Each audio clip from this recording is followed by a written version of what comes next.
Congratulations on your acceptance to Hampshire College.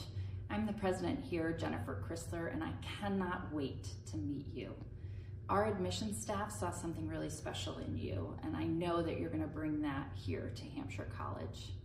Our motto at Hampshire is, "To know is not enough." And that's because we believe that students should be at the center of their education, that they should drive the questions and research and exploration that makes your college career exciting and different and really wonderful. You're also going to make some really great friends here. You get to be your fullest self here. You get to explore who you want to be and who you want to become.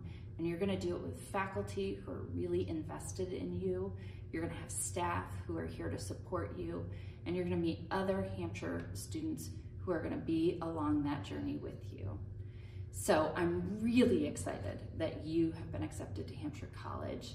I cannot wait to meet you. I cannot wait to see what you do when you get here. And it's really wonderful to say congratulations to all of you.